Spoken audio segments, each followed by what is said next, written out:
Ezra యెహోవా ధర్మశాస్త్రమును పరిశోధించి దాని చొప్పున నడుచుకొనుటకును ఇశ్రాయేలీయులకు దాని కట్టడలను విధులను నేర్పుటకును దృఢ నిశ్చయము చేసుకొనెను. ఎజ్రా 7వ అధ్యాయం 10వ వచనం.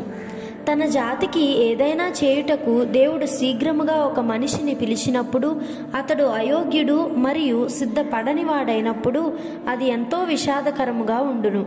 దేవుని మందిరము కొరకైన తన ప్రజలను సిద్ధపరచు బాధ్యతను మనము వహించుటకు దేవుని పిలుపు ఎప్పుడు వచ్చునో ప్రభువునకు చెందిన మనకు తెలియదు.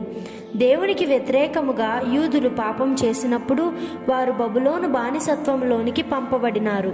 అయితే మీ కొరకు నేను బబులోనును సిద్ధపరచి ఆ ప్రజలు మీ పట్ల దయ కలిగి ఉండునట్లు చేయుదును అని దేవుడు చెప్పాడు.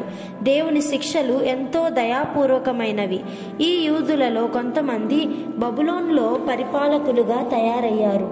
దానియేలు మరియు అతని సహచరులు ఆ దేశములో ఒక గుర్తింపు గలవారిగా అయినారు.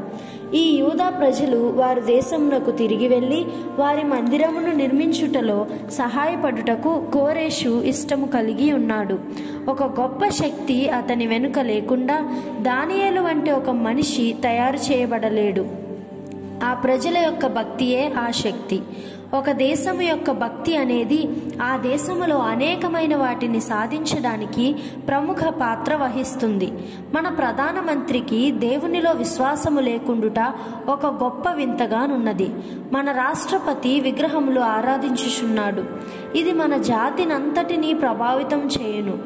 ఏదో ఒక దినాన దేవుడు నిన్ను ఒక పని కొరకు పిలుచును. నీవు సిద్ధపడి ఉండాలి. యెరూషలేమునకు తిరిగి వచ్చి యూదులను సిద్ధపరచుటకు ఎజ్రా తనను తాను ప్రత్యేకముగా సిద్ధపరచుకున్నాడు. దేవుని మందిరము కట్టుటకు కావలసిన దానిని మనము సమకూర్చుకొనవచ్చును. అయితే దేవుని మందిరమును కట్టు ప్రజల విషయం ఏమై ఉన్నది? సమీపమున ఉన్న సమరయులు యెహోవాను ఆరాధించువారు కాబట్టి దేవుని మందిరము కట్టుటకు మేము సహాయము చేయుదుమని చెప్పారు. లేదు, ఈ విషయంలో మీరు చేయవలసిందేమీ లేదు అని ఎజ్రా చెప్పాడు.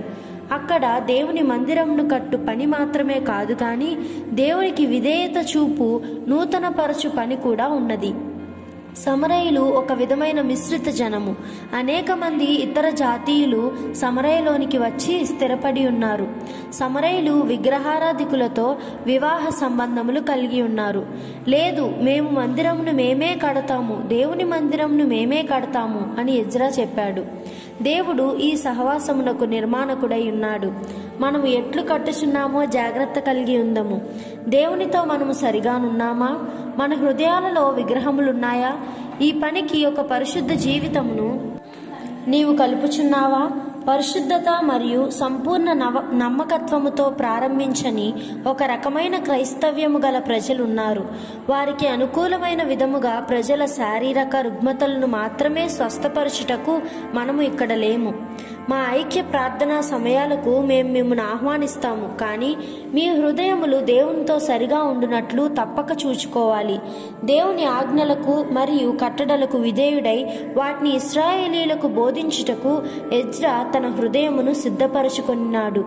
ఒక పరిశుద్ధ జీవితము మరియు విశ్వాసము గల ఒక ఆరోగ్యకరమైన ఆత్మీయ జీవితము నీలో వృద్ధి చెందాలని దేవుడు కోరుచున్నాడు. ఎజ్రా, నెహెమ్యాలు అయోగ్యులైన ప్రజలను పారద్రోలి విగ్రహారాధికులతో వివాహ సంబంధము గల వారి నుండి ప్రజలను ప్రత్యేకపరిచారు. వారు కృతజ్ఞత నిశ్చయతతో దానిని చేశారు. స్వస్థత కొరకు ఎవరినైనా మరియు ప్రతి వారిని ఇక్కడికి మీరు తీసుకొని రాకూడదు. మన ప్రమాణములను మీరు వారికి చెప్పవలసి ఉన్నది. స్వస్థత ఆత్మీయ శక్తిని తీసుకుంటుంది. మనము జాగ్రత్తగా ఉండాలి. అయినప్పటికీ శరీరము ప్రాముఖ్యమైనది కాదు. అట్లు చేయును. రోజులు గడుచుచుండగా దేవుడు మనకు కృపను శక్తిని ఇచ్చును. అనేకులను విడిపించుటకు దేవుడు నిన్ను వాడుకొనును. అయోగ్యకరమైన వారితో మీ ప్రార్థనా గుంపులు కలుషితము కాకుండునుగాక. దేవుని వెదకు ప్రజలను సిద్ధపరచుటలోను దేవుని ప్రమాణాలను పాటించుటలోను బాధ్యత తీసుకో. దేవుని రాజ్యము కట్టుటలో మనమందరము కలిసి పనిచేయుదము.